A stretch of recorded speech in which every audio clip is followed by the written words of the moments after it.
We are live. Welcome to the first episode of the Bradbury Challenge. My name is Maya Goode. I'm here with Gerald Hornsby and Chrissy Moss. Say hello to the people. Hi.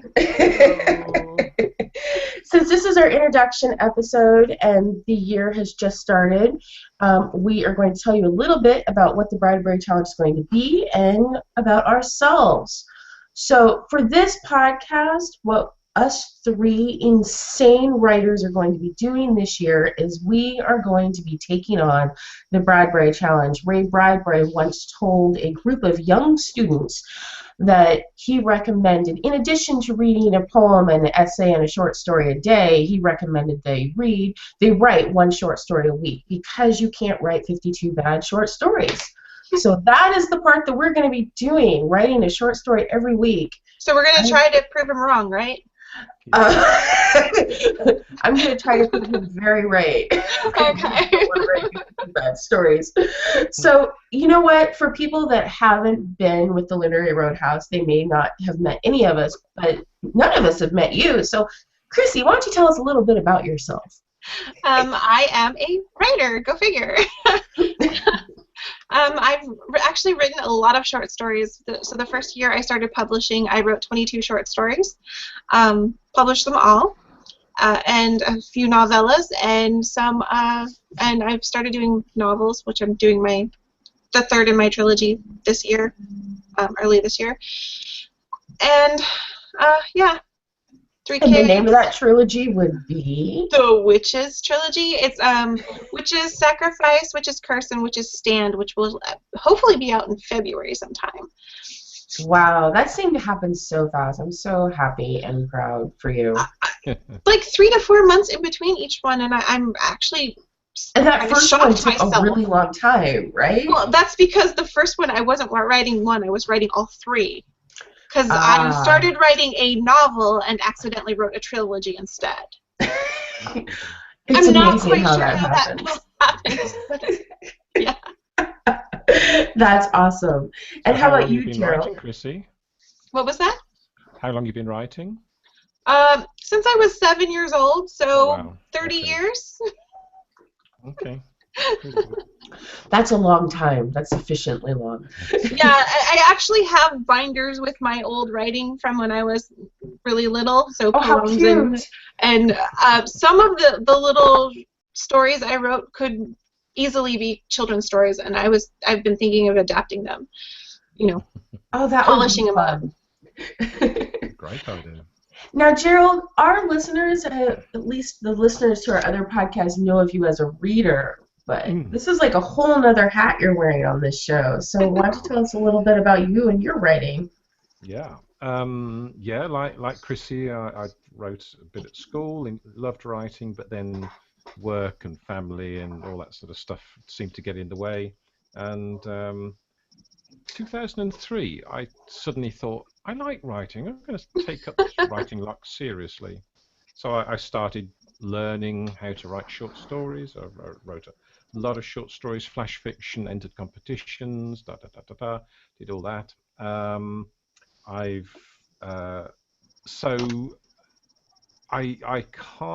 discovered I can't write literary short fiction. I couldn't then anyway. I might be able to now, but I couldn't write literary short fiction. So I sort of moved into genre fiction, crime and thrillers, and I've published a collection of my earlier writing, and the name of that collection would be Bleak Midwinter Tales. So none of us are good at marketing. No, it's on the marketing back burner. Oh, how bleak! Sorry. I have well over 1 million words of stuff sitting on my hard disk, waiting for something to happen to it. So it'll happen. You'll figure out what to do with it. Yeah. Well, I write literary fiction just because I've tried writing everything else, and I'm incapable of writing genre fiction. I keep trying, and I'm not happy when I write genre fiction. I started writing, again, fairly young. I have a staple copy of a book I wrote in second or third grade. It's quite cute. Um, but I stopped. I've always stopped writing. I was just too moody and too disorganized to continue. And so I would write, and then I would stop, and then I would write, and I would stop. I wrote a lot of moody teenage poetry. I attempted to write my first novel in my early 20s and set it aside. And then I had kids, and the last Kids couple of change years, things. yeah, they do.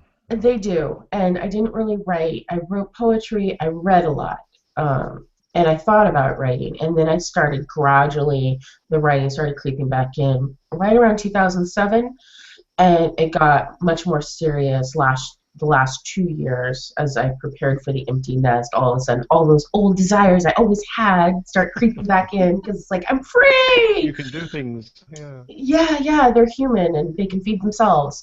And so, What? imagine that. If they can move out, that would make me like so thrilled. Oh yeah, I can't wait to just give them to a college. Um, and so yeah, I've been submitting my short stories. I got my first like individualized, written, critiqued rejection 2 weeks ago, which was huge because it was from a very good magazine that you and I both love, and I was like, yes, That means you are resending it now to other magazines, right? After I re-edit and rework it, it's gonna take some work. Just because I'm slow. Like seriously, some of my short stories that I've been submitting, I've edited them for months. You know, the story might only be 6,000, 5,000 words, and I may have 7 months of editing on it.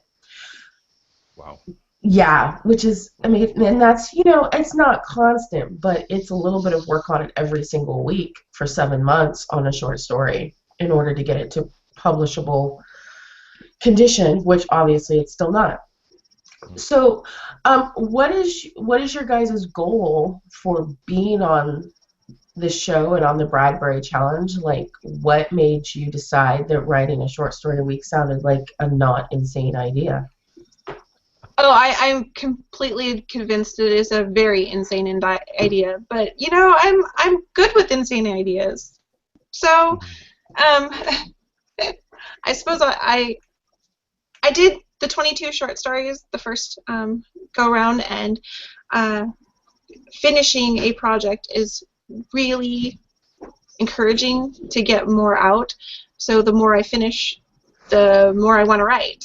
And I figure what better way of having that little bit of high every week than a short story.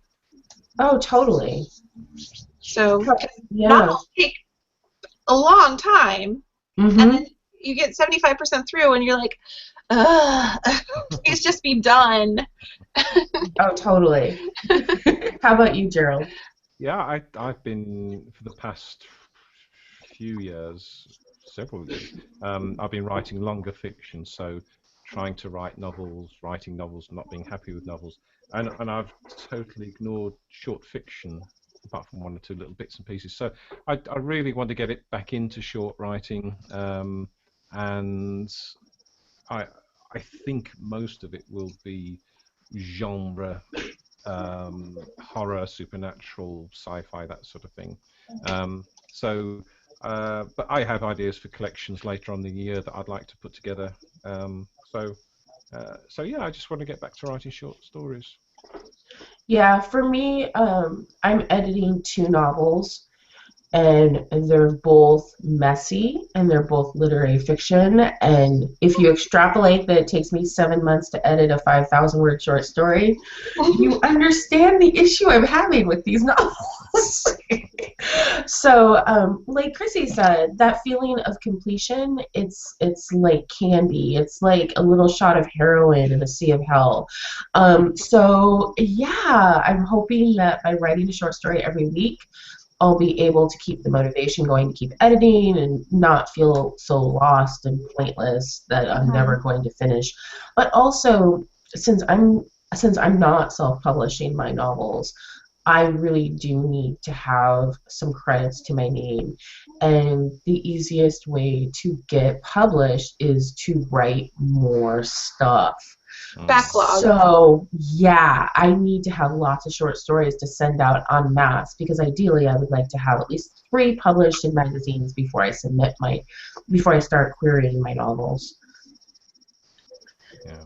Yeah, I think it's important that, everyone has their own reasons for taking on this challenge, but knowing your reasons is just so important because it'll keep you going when you feel like, well, maybe I won't write this week, maybe this story sucks, but to remember, hey, I'm doing this because is a huge, huge help. Do you guys have any ideas on, techniques or things that you're going to be using or trying out in order to complete the challenge? Well, I've got a couple of things lined up.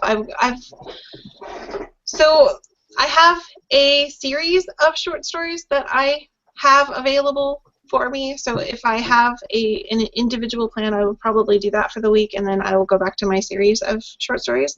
And the series takes place in the same world as my trilogy. So the world's already built. The characters some of the characters are already created. A lot of the creatures and stuff already have that groundwork, so I can just jump right in. And I love that world. I've got 10 more books planned for this world, so Wow. I have to love this world. Wow. Yeah. So, and then I have a whole bunch. I have like a catalog of short stories that have been sitting on my hard drive forever. So I'll just pick one and go with it. Plus, I'm also going to be using accountability by I have said that I'm going to be releasing these to my newsletter every week. Oh, whoa. Yeah. It's just going to my newsletter, so if you want to read that, challenge. You took that Bradbury challenge and just bam. Yeah. Probably very little editing. You're just getting it. Wow. You should rename your newsletter Chrissy's Mind Dump. I don't mind my short stories, because I've been writing short stories for a while, and I don't do a whole lot of editing on my stuff anyway. So you have the two extremes of Brandon Sanderson, who just writes his stuff and then sends it to the editor, and then it's done.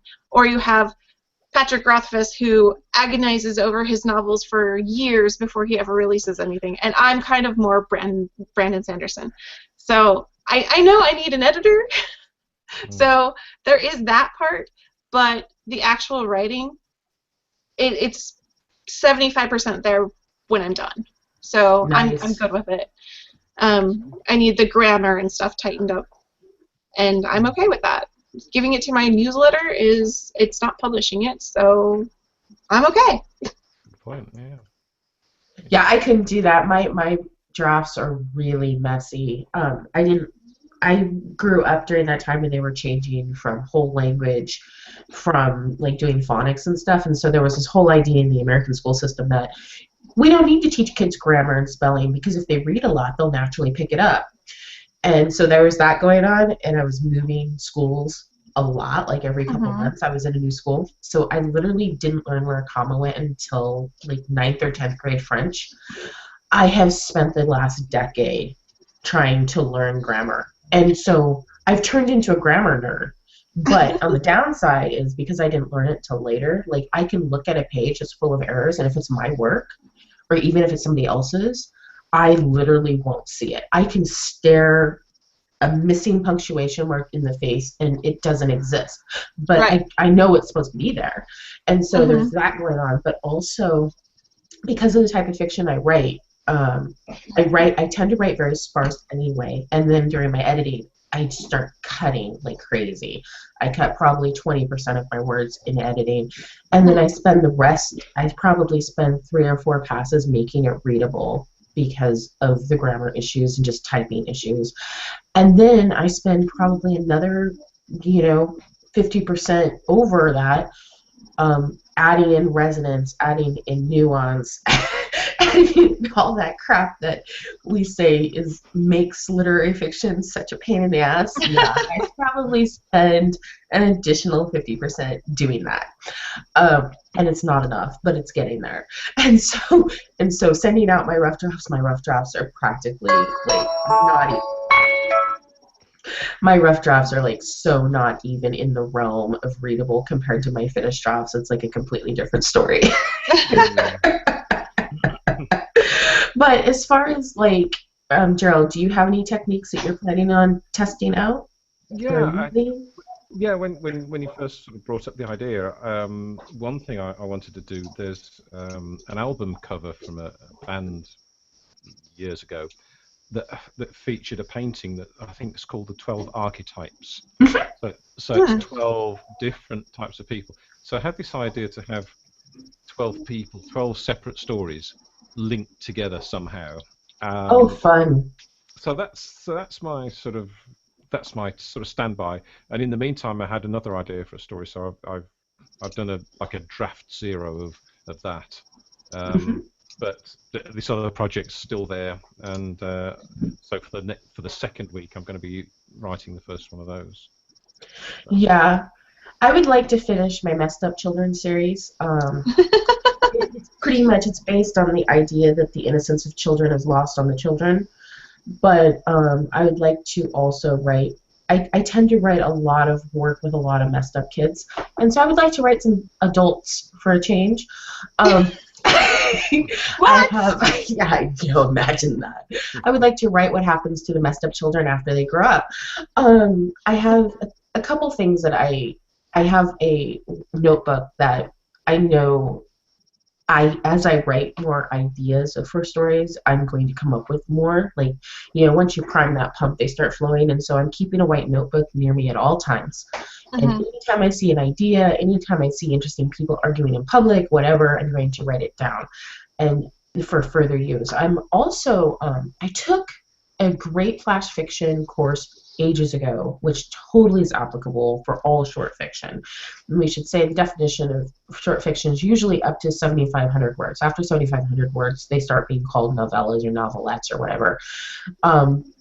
And so this flash fiction, it helps you develop ideas. It has like, when you brainstorm different techniques you can use to pull out the best story from an idea, because if your initial idea is not the best idea, you have to get past that initial idea to define the best idea. And I'm going to put that in the show notes because it's a really great course and it's totally free. Holly Lyle has some great courses, but that particular one was really helpful for helping me look at my idea pool a little differently. And then there's a great website that I'm going to put in the down bar that talks about doing the Bradbury Challenge and structuring your week. So our weeks, we record on Thursday, so our weeks are going to start on Thursday.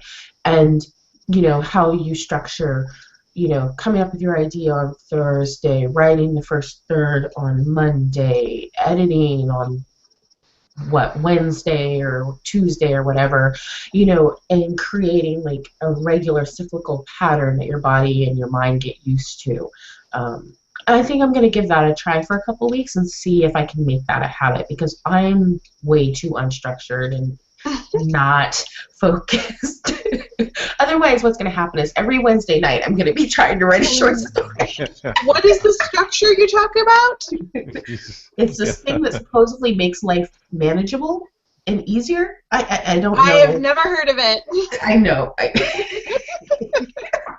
Crazy idea. Crazy. Crazy, man. I am so looking forward to this. I'm really glad that you chose to join us, Chrissy.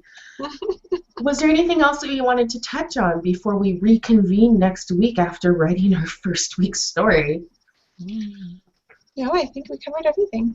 Okay, so for our listeners, every week we're going to be talking about our struggles, what we've learned, what we haven't learned.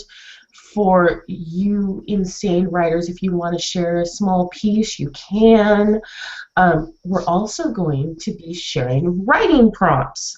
So if you have a week where you don't know what to write, come to literaryroadhouse.com, and some of our writing prompts will be in photos and some will be in words. And this week's writing prompt is in words.